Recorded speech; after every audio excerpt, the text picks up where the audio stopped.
არის შემოსული, ჰეზბოლა ამდენი ხანი გაჩერებული როა მიგვირს. კარგი კითხვა დასვა თბილისი აზერია. რით შეიძლება აიხსნას ის, რომ ჰეზბოლა როგორც ასეთი ირანის მარჯვენა ხელი მთელი ამ ხნის მანძილზე დუმს. არ მოქმედებს. პირველი რა შეიძლება ყველაფრის მიზეზი იყოს, ჰეზბოლას სამეთაურო რგოლს მიადგა სერიოზული დარტყმა. და როდესაც ჰეზბოლას მიადგა ეს დარტყმა, ირანმა არ იმოქმედა ადეკვატურად. ირანმა არ იმოქმედა ადეკვატურად ასევე სირიასთან მიმართებაშიც. იმიტომ რომ სირია მაგათი საყრდენი პუნქტი იყო. აქედან გამომდინარე, აქ შეიძლება იყოს როგორც ერთი მხრის, ასევე მეორე მხრის ეს წყენა ჩადებული, ასევე განეიტრალებული იყოს სამეთაურო რგოლი, რომელიც სამეთაურო რგოლის კოორდინაციას მოახდენს ირანთან მიმართებაში. მაგრამ სოციალისტ ირანული ტელეგრამ არხი მაქვს ერთი, კითხულობ თარგმნით რა თქმა უნდა, ირანული არ ვიცი მე, მაგრამ ჰეზბოლამ გააკეთა განცხადებები, რომ ისინი აუცილებლად მიიღებენ საჭიროების შემთხვევაში მონაწილეობას, თუმცა ჯერჯერობით გაჭირებულები არიან. ახლა ჰამას რაც შეეხება, ჰამასი ეს არ არის ირანის მართვის ქვეშ არსებული რგოლი, ჰამასი ეს არის სუნიტური შტო, მიმართების შექმნელი ძალა, რომლის შექმნაში სხვათა შორის ისრაელიც მონაწილეობდა თვითონ. ეს არავისთვის სიახლე არ არის. ამიტომ ჰამასი როგორც ნაწილობრივ მართული იყო და მართული არის, ასევე ჰამასაც ცუდი დღეები ჰქონდა დამდგარი ამ ხნის მანძილზე და ჰამასი არ არის პირდაპირ გავლენის ქვეშ. თუმცა საინტერესო არის ჰუსიტების მიმართულება. ჰუსიტები, რომლებიც იემენში არიან განთავსებული და ირანთან ძალიან კუდ გადაფსკვნილები არიან, სხვათა შორის აღსანიშნავია ის, რომ ჰუსიტები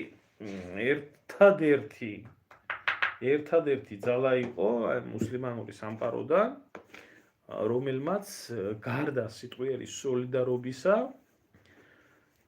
გამოხატა ფიზიკური მხარდაჭერა და სამხედრო მხარდაჭერა ჯერ პალესტინელების მიმართ და ახლა ირანის მიმართ. ეს ჰუსიტები პროირანული ძალა უფრო არის. ღაზას გენოციდის დროს, როდესაც ამას აწყობდა ნეთანიაჰუ და მათი ამფსონები, ჰუსიტები მონაწილეობდნენ ადეკვატურად.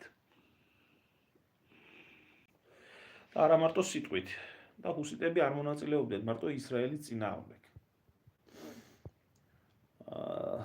ჰუსიტები ახდენდნენ ბაბელმანდების სრუტის ნაწილობრივ ბლოკირებას და პრობლემის შექმნას იმ ქვეყნებისთვის, რომელი ქვეყნებიც ჩართული იყვნენ პირდაპირ თუ ირიბად ღაზის სექტორში მიმდინარე გენოციდისთვის.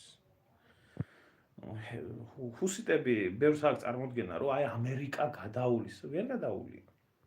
ახლა ამას კიდე ცალკე უნდა ამ საკითხს ჩარევა ჰუსიტების წინააღმდეგ ცადეს არაერთხელ სამხედრო ოპერაციის ჩატარება როგორც ისრაელმა, ასევე შეერთებულმა შტატებმა, ასევე სახმელეთო ოპერაციის ჩატარება საუდის არაბეთმა ცადა და კატასტროფულად მოუბრუნდათ უკან.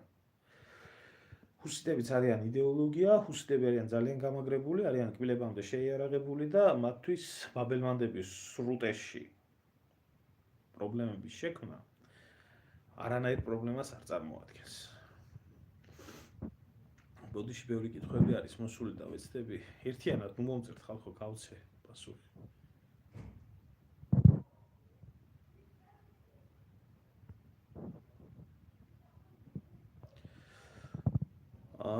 ερμილე რას ფიქრობ, შეიძლება რომ საქართველოს და რუსეთის ატომური ან რაიმე სახის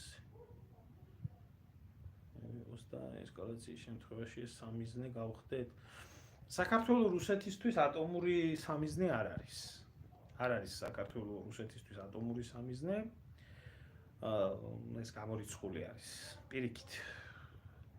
საქართველოს იყო 1945 წლიდან, სხვათა შორის, აი